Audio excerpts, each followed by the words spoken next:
En el video repaso anterior dimos todo lo que era composición, y después pasamos a las tarjetas de memoria para pasar por un breve paso sobre el Photoshop.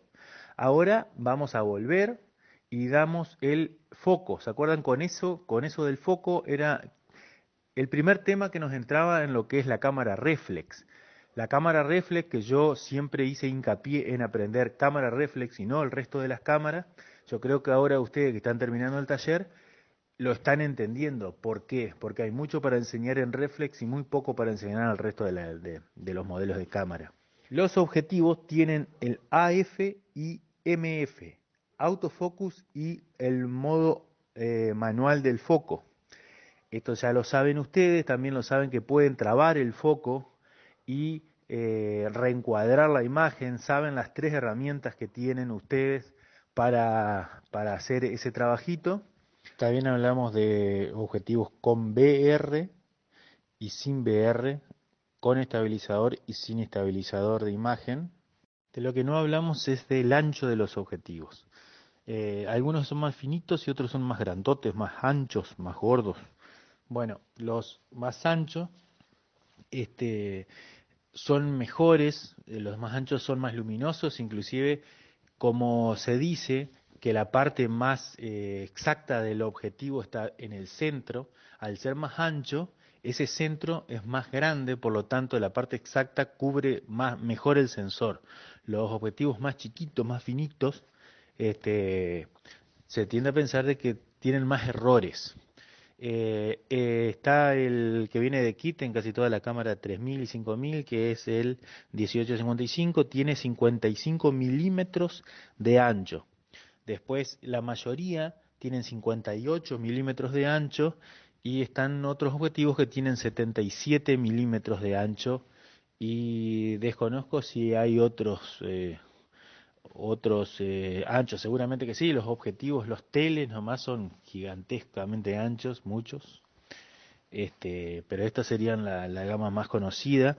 Y dentro de eso también, fíjense que todos los objetivos tienen una rosca que podemos enroscar filtros. Pasamos por la distancia focal, que es un super gran angular, un normal, un tele corto y un tele largo. Y también dimos lo que es la abertura y qué es lo que cambia con una abertura grande, con una abertura bien cerrada.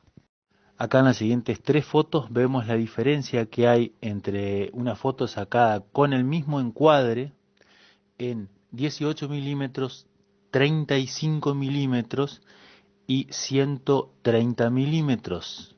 Fíjense el fondo en 18, el fondo en 35 y el fondo en 130 milímetros. También fíjense la curvatura que sufre el objetivo en 18 milímetros. Aprendimos que un objetivo normal se llama normal porque es entre 35 y 50 milímetros aproximadamente, es como aproximadamente vemos nosotros. Teniendo en cuenta esto, muchos me preguntan ¿qué objetivo me viene bien a mí?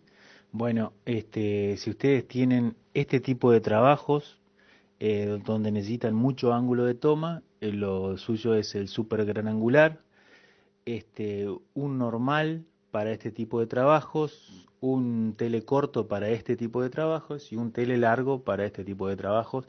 Muchas veces necesitamos varios de estas distancias focales para hacer un mismo trabajo como el social, que por eso los lentes socialeros, que se llaman socialeros, empiezan en los 18 milímetros hasta 105, 18, 140 sería lo mejor, pero con un 18-55 estaría bastante bien, son lentes socialeros. Bueno, ya dejando el repaso de los objetivos, acuérdense que hay objetivos que tienen motor de enfoque y hay objetivos que no tienen motor de enfoque. Ustedes tienen que estar sabiendo si su cámara tiene o no tiene motor de enfoque para saber qué objetivo comprar. Porque si tienen una cámara sin motor de enfoque, con un objetivo sin motor de enfoque, el enfoque lo van a tener que hacer ustedes con la mano y muchas veces se torna bastante engorroso, sobre todo si salen a trabajar. Por ahí de hobby no tanto. Pasamos entonces a lo que es la cámara de foto y algunos botoncitos que los fuimos dando y detallando algunas cositas que por ahí no se habló tanto. como este botón, el botón del flash. El botón del flash integrado. En los modos manual, prioridad de abertura, prioridad de velocidad y programa, nosotros tenemos que levantar el flash para utilizarlo, si no, no se va a levantar. Vemos que también el botón del flash tiene un más barra menos, que es como el compensación de exposición de la cámara. Este es el compensación de exposición del flash, que si lo mantenemos apretado podemos darle más un punto, más 2 puntos, menos un punto, menos 2 puntos. También podemos entrar desde el menú y hacer el mismo trabajo o cambiarlo a modo TTL o manual. Este botón baquete es el predecesor del HDR. Se toman 3 fotos con diferentes exposiciones, una más oscura, normal y más clara, y luego se las unía en Photoshop. El HDR vino como a suplantar este botón. Igual me parece que es más exacto trabajarlo uno mismo en Photoshop.